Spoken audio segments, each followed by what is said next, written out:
नमस्कार दोस्तों, मैं अंकित चौधरी स्वागत करता हूं आपके अपने YouTube चैनल पर। आज अपन इस वीडियो में बात करने वाले हैं रेरा के बारे में। रेरा क्या होता है, रेरा कब लागू हुआ, तीसरा अपन इसमें बात करने वाले हैं कि रेरा आने के बाद क्या क्या चीज़ों में फैसिलिटीज मिल गई हैं कस्टमर्स को। तो सबसे पहला अपन इस टॉपिक के ऊपर बात करेंगे कि रेरा क्या है।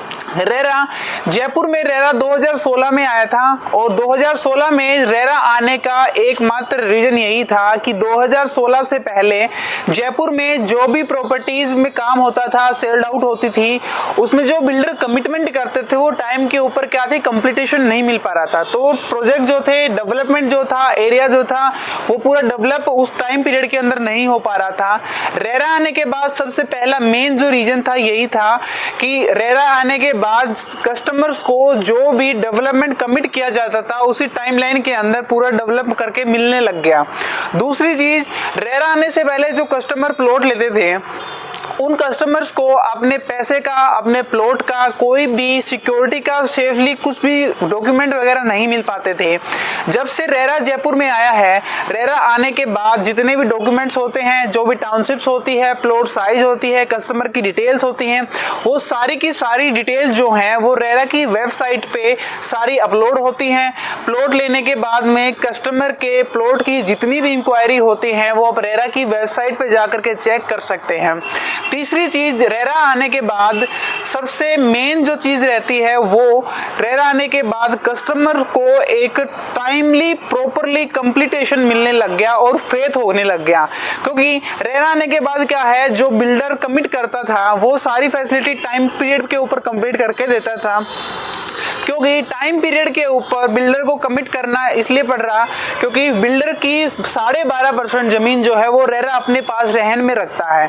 जब तक बिल्डर उसको पूरा सोल्ड आउट नहीं कर देता है डेवलप करके, जब तक वो 12% की जो जमीन होती है वो जेडीए के पास, रेरा के पास ही गिरवी रहती है। जैसे ही वो टाइम पीरियड के अंदर वो पूरा सोल्ड आउट कंप्लीटेशन हो जाता है, उसके बाद में वो 12% जमीन जो होती है बिल्डर की वो उसको वापस मिलती है रेरा की तरफ से। नंबर 2, अपन बात करने वाले हैं कि रेरा आने के बाद में क्लाइंट्स को क्या क्या चीजों में बेनिफिट्स मिलने लग गए हैं। तो दोस्तों, रेरा आने के बाद में और रेरा आने से पहले ये डिफरेंस रहता था कि टाउनशिप में प्लॉट लेते टाइम पे कस्टमर्स को काफ़ी सारी चीज़ों का फेथ करना पड़ता था। काफ़ी सारी चीज़ों में क्या थी, उनको कोई ट्रस्ट करना पड़ता था, लेकिन होता नहीं था। कि कई बार क्या होता था, प्लॉट साइज में दिक्कत कर देते थे बिल्डर, कई बार क्या होता था, प्लॉट ही गायब हो जाते थे। अगर क्लाइंट ने पेमेंट किया होता था वो प्लॉट ही गायब हो जाते थे। रेरा आने के बाद ये सारी चीज़ों से कस्टमर का क्या है, ट्रस्ट बन चुका है। दूसरी चीज, कस्टमर को रेरा आने के बाद में बहुत सारी डेवलपमेंट सुविधाएं, फैसिलिटीज जो हैं वो मिलने लग गई हैं।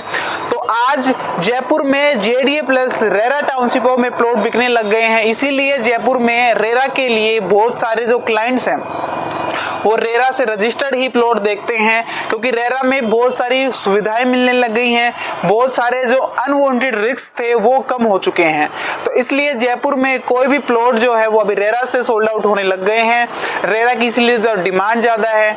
अगर आप भी जयपुर में कोई प्लॉट देख रहे हो इन्वेस्टमेंट या रेजिडेंस के हिसाब से, तो आप मुझे कॉल कर सकते हो और फ्री साइट विजिट कर सकते हो और अपने जेडीए प्लस रेरा प्रोजेक्ट के बारे में आप मल्टीपल इंफॉर्मेशन ले सकते हो। अगर आप भी देख रहे हो कोई प्लॉट जयपुर में, तो गेटेड टाउनशिप में ही प्लॉट लेना अनिवार्य है, क्योंकि बहुत अच्छी लोकेशन, बहुत अच्छा डेवलपमेंट जो हो गेटेड टाउनशिप के अंदर ही मिलता है। तो कोई भी प्लॉट लें तो गेटेड टाउनशिप में ही लें, बिल्डर के साथ लें। रेरा वाली रजिस्टर्ड वाली जो टाउनशिप्स होती हैं उनमें प्लॉट लेना सबसे ज़्यादा सिक्योर रहता है। तो आप भी अगर एक अच्छी लोकेशन पे एक अच्छे रेट में प्राइम लोकेशन की प्रॉपर्टी या प्लॉट देख रहे हैं तो मुझे आप कॉल कर सकते हैं और बहुत सारी इंफॉर्मेशन ले सकते हैं। इस वीडियो को यहाँ तक देखने के लिए आपका तहे दिल से धन्यवाद। राधे राधे, जय श्री राम।